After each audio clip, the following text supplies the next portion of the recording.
Hello everyone, आप सब कैसे हैं। मैं उम्मीद करता हूं कि बहुत अच्छे होंगे और अपनी पढ़ाई को बहुत अच्छे से कर रहे होंगे। मैं Aakash Kumar Bhadana ICT virtual classroom में आपका बहुत बहुत स्वागत करता हूं मेरे प्यारे बच्चों। जैसा आपको पता है बच्चों, हमारी 12th क्लास है और हम देख रहे हैं प्राथमिक क्रियाएं। जो हमारा चैप्टर चल रहा था प्राइमरी एक्टिविटी को हम देख रहे हैं। चैप्टर नंबर 4 था। कल हमने समझने का प्रयास किया कि प्राइमरी एक्टिविटी के अंतर्गत कैसे कृषि, खाद्यान्न सभी चीजें आती हैं, खाना वगैरह। तो सबसे पहले हम आखेटक और भोजन संग्रह को पढ़ रहे थे। इनको पढ़ने के बाद हमने देखा कि भारत और विश्व में कौन कौन से ऐसे क्षेत्र हैं जहां पर भोजन का संग्रह और आखेटक दोनों किए जाते हैं। ठीक। और उसी के साथ हमने चलवासी पशुचारण व्यवस्था को भी आपका क्या है, चलवासी पशुचारण व्यवस्था को भी हमने आपका देख लिया और हमने इनकी सबके अच्छे से बात की। ठीक है, आज हम बात करेंगे इसमें वाणिज्यिक पशुपालन की। भाई चलवासी पशु यानी कि जो आपका ऋतु प्रवास करते हैं, बेसिकली उनकी बात कर रहे थे हम कि पशु कैसे आपका ऋतु प्रवास करते हैं और ऋतु प्रवास करवाने का कारण क्या है। तो इसी में हम सबसे पहले क्या देख रहे हैं, चलवासी चरण पशु। चलवासी पशु की अपेक्षा वाणिज्यिक पशुपालन अधिक व्यवस्थित और पूंजी प्रधान है। पहली बात क्या है, अधिक व्यवस्थित है और अधिक आपका पूंजी है।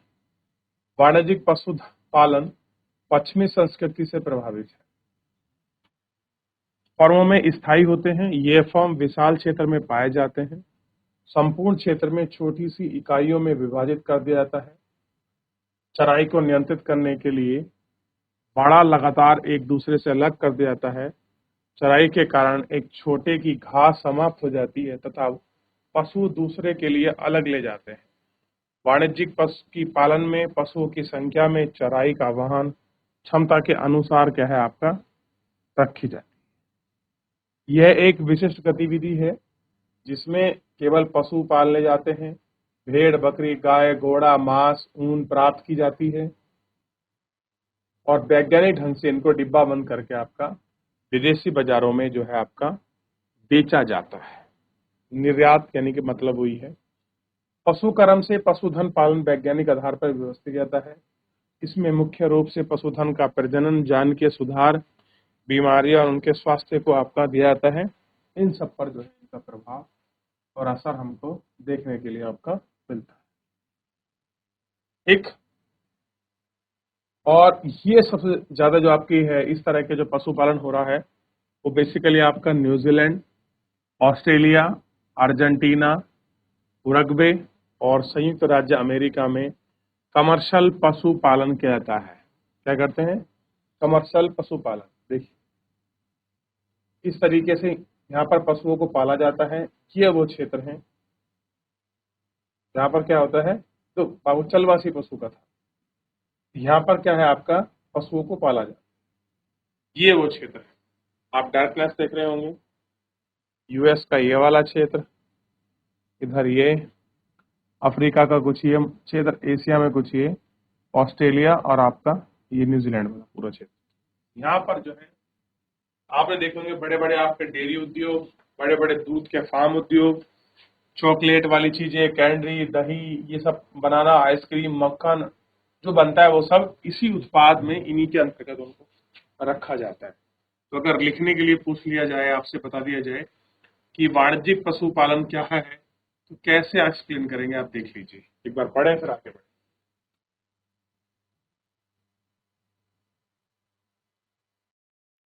चलिए आगे बढ़ रहे हैं।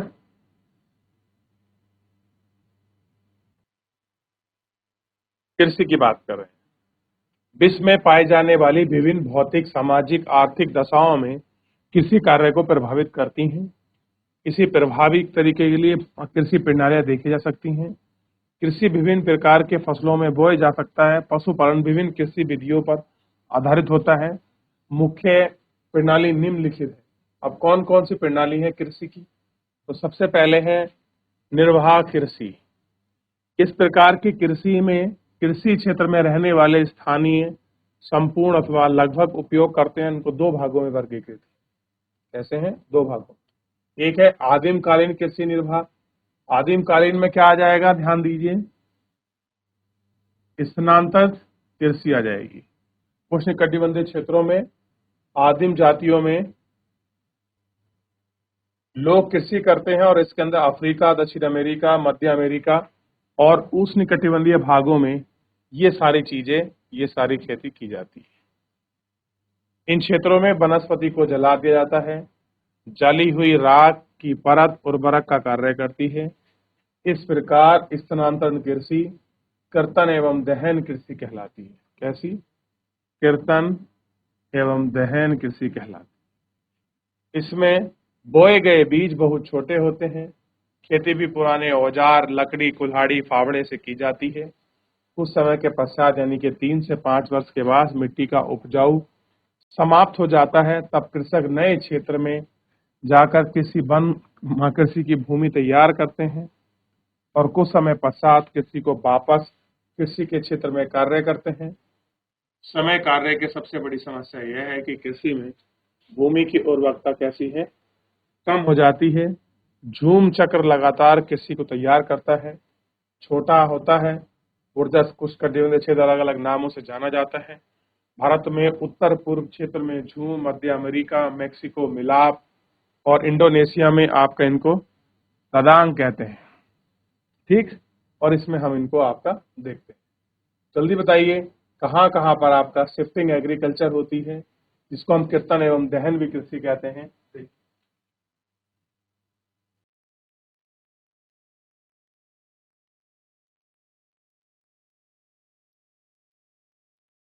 चलिए, तो ये थी आपका झूम खेती या झूम कृषि। ठीक, ये तो हो गया आपका जिसमें हम बात कर रहे थे कृषि के प्रकार में। निर्वाह कृषि जो संपूर्ण भारत में भूभाग होती है। दूसरा पास आदिम निर्वाह में ही हम लोगों ने शिफ्टिंग एग्रीकल्चर को आपका देख लिया। अब इसके बाद करते हैं गहन निर्वाह कृषि। ये भी इंपॉर्टेंट है, ध्यान देंगे आप सभी। गहन निर्वाह कृषि क्या होती है? गहन निर्वाह कृषि इस प्रकार की कृषि मानसून एशिया के घने बसे क्षेत्र में की जाती है। गहन कृषि दो प्रकार की होती है। एक है चावल प्रधान गहन निर्वाह कृषि और दूसरी है चावल रहित गहन निर्वाह कृषि। इन दोनों को हम लोग आपका देखें। इसमें चावल प्रमुख फसल है। धान संख्या अधिक जनसंख्या वाले घनत्व के खेतों में आकार छोटा होता है। कृषि क्षेत्र में संपूर्ण परिवार लगा रहता है। भूमि का गहन उपयोग होता है एवं संयंत्र की अपेक्षा मानव का श्रम अधिक होता है। उर्वरकता बनाए रखने के लिए पशुधन गोबर की खाद एवं हरी खाद का प्रयोग किया जाता है।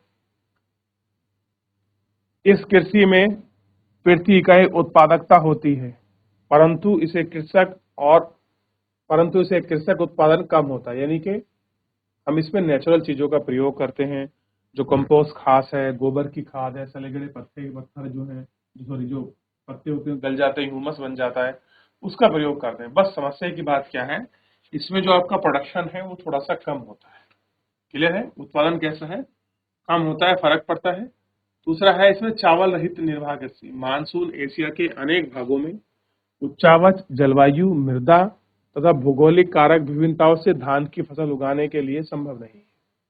उत्तरी चीन, मंचूरियन एवं कोरियन, जापान गेहूं, सोयाबीन जो जैसे सौरभ में आपका ये सब चीजें आपका पाई जाती हैं। भारत में सिंध गंगा के मैदान में पश्चिम भागों में गेहूं व दक्षिण पश्चिम में शुष्क प्रदेशों में ज्वार की प्रमुखता के रूप से उगाया जाता है। कृषि की अधिक विशेषता चावल कृषि प्रधान के अंतर की है, जिसमें सिंचाई की जाती है। ठीक, तो इस प्रकार से आप देखेंगे ये आपका धान रोपण हो रहा है। आप इसको देखिए,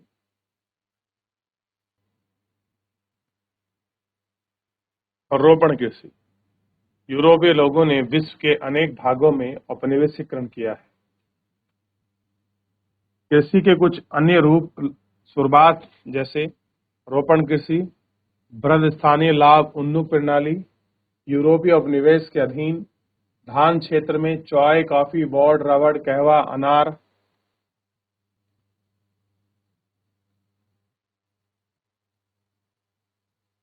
केला, अनानास पौधे लगाए जाते हैं। इस कृषि की प्रमुख विशेषता यह है कि कृषि क्षेत्र का आकार बहुत विस्तृत है। इसमें अधिक पूंजी निवेश, उच्च प्रबंधन तकनीकी आधार, वैज्ञानिक विधियों का प्रयोग किया जाता है। इस कृषि फसली में उत्पादकता पर संकेंद्रण किया जाता है। श्रमिक सस्ते मिल जाते हैं। यातायात विकसित हो रहे हैं, जिसके द्वारा बाग और बाजार सुचारू रूप से चल रहे हैं। ठीक। फ्रांसीसियों ने पश्चिमी अफ्रीका में कॉफी एवं कोकोआ की पौध लगाई है। ब्रिटानिया में भारत ने लंका और चाय के बागान, मलेशिया में रबड़, पश्चिम द्वीप में गन्ना और केरल में बागों को विस्तृत किया था। जब फ्रांसीसी भारत आए, उन्होंने अफ्रीका में क्या लगाई? कॉफी प्लांटेशन किया, कोको जिसको कहते हैं हम। ठीक। भारत और श्रीलंका में क्या लगाए? उन्होंने चाय के बागान लगाए। मलेशिया में उन्होंने रबड़ की प्लांटेशन की। वेस्टर्न के जो द्वीप है उनमें गन्ना और केले को विकसित किया। स्पेन में, अमेरिका, फिलीपींस में आपका नारियल और गन्ने की खेती की। इंडोनेशिया में इन्होंने गन्ने की खेती की। यानी कि इन्होंने कृषि को अपना कमर्शलाइजेशन किया।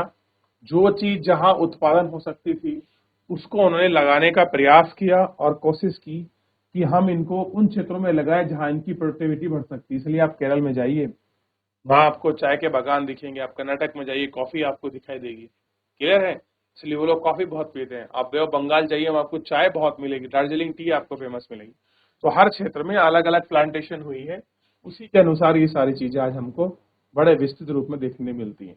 देखिए, चाय का बागान कुछ इस प्रकार का होता है, आप इसको देख सकते हैं।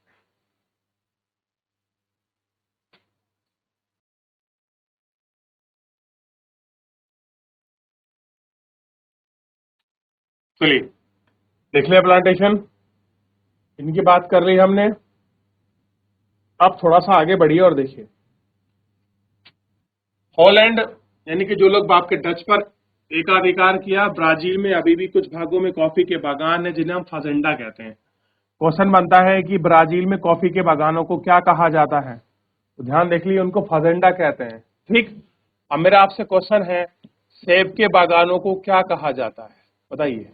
यहाँ पर सेब पैदा किए जाते हैं, उनके बागानों को हम क्या कहते हैं? ठीक। तो उनको हम क्या बोलते हैं? ऑर्चिड कहते हैं। चलिए, यूरोपीय का नियंत्रण है।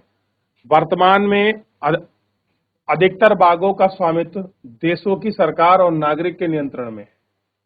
ठीक। ऐसा है, इनके नियंत्रण में। अब कहां कहां पर आपका, ये तो गहन निर्वाह कृषि हो रही थी।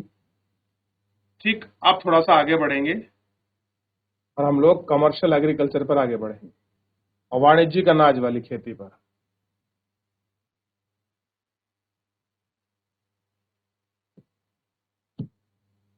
मध्य अक्षांशों के अतिरिक्त अर्ध शुष्क प्रदेश में इस प्रकार की कृषि की जाती है। यह मुख्य फसल गेहूं, अन्य जैसे मक्का, जो राई जई में बोई जाती है। इस कृषि का खेतों का आकार बड़ा होता है। जोत में, काटने में फसल सभी यंत्रों का प्रयोग संपन्न किए जाते हैं। चित्र 1.4.11 में आप प्रति एकड़ उत्पादन कम होता है, परंतु प्रति व्यक्ति आय उत्पादन अधिक होता है। यह क्यों होता है? मशीनीकृत चीजें हैं। कैसे कंबाइन क्रेशर को काट रही है, देखिए इस तरीके से भी एक कंबाइन चल रही है और वो फसल को काट रही है। फसल सीधा जो ट्रैक्टर ट्रक है उसके अंदर आपका भरा जा रहा है।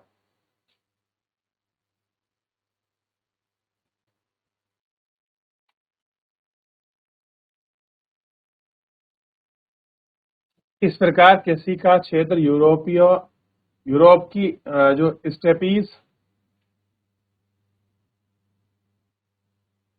उत्तर अमेरिका में प्रेरीज, एंडीज में आपका पपास, दक्षिण अफ्रीका में बेल्ट्स, ऑस्ट्रेलिया में डाउन्स, न्यूजीलैंड में कैंटबरी का क्षेत्र। आपने कैडबरी सुनी है ना, वो एक्चुअल में न्यूजीलैंड में एक क्षेत्र है कैडबरी, उसी कैडबरी के क्षेत्र के नाम पर ही चॉकलेट का नाम रखा गया है। आप कैडबरी डेयरी मिल्क, क्लियर है, इसी क्षेत्र के ऊपर रखा गया है, क्लियर है। अर्जेंटीना में क्या है, पंपास, इन्हें हम घास के मैदान भी कहते हैं, यहीं पर आपकी कृषि होती है, क्लियर है। विश्व मानचित्र में इनका निर्धारण है। और क्या है आपका मिश्रित कृषि की अगर हम बात करें, मिक्स एग्रीकल्चर में क्या होता है कि इस प्रकार की कृषि विश्व में अत्यधिक विकसित भागों में की जाती है। उदाहरण के तौर पर जो वेस्टर्न यूरोप, उत्तरी अमेरिका, पूर्वी भाग, यूरेशिया के भाग, दक्षिण अफ्रीका में समशीतोष्ण अक्षांश, और इसका ये सारे विस्तार जो है आपके अच्छे से किए जाते हैं। इस कृषि में खेत का आकार मध्य होता है। इसमें बोई जाने वाली गेहूं, जौ, राई, जई, मक्का, चरे आदि फसल कंदमूल प्रमुख है। चारे की फसल मिश्रित रूप से घटक है। फल उत्पादन, पशु उत्पादन दोनों ही में ही समान महत्व दिया जाता है। फसल के साथ साथ पशु जैसे मवेशी, भेड़, सुअर, कुकुर आदि में आपका इन सब फसलों में कृषि मृदा की उर्वरता को बनाए रखने में अपनी भूमिका जो है वह आपका निभाता है। और विकसित क्षेत्र यंत्र में कृषि, खाद्य, वनस्पति खाद, हरी खाद, पूंजी, ये सारी चीजें इसमें होती है। और मुख्य कृषि योग्यता के अनुसार आप इनको अच्छे से देख सकते हैं।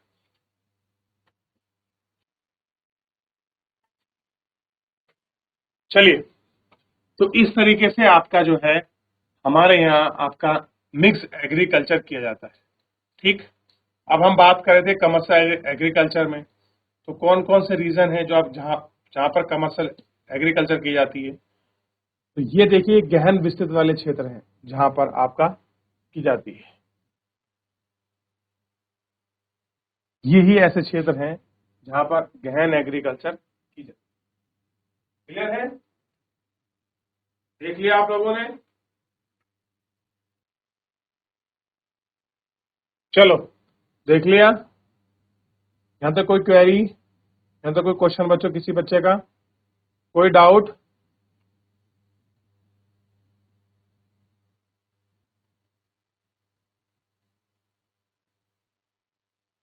पीछे कुछ पूछना किसी बच्चे को, कुछ भी पूछना हो एग्रीकल्चर के टाइप में किसी चीज में, बच्चों कोई क्वेरी, कोई क्वेश्चन?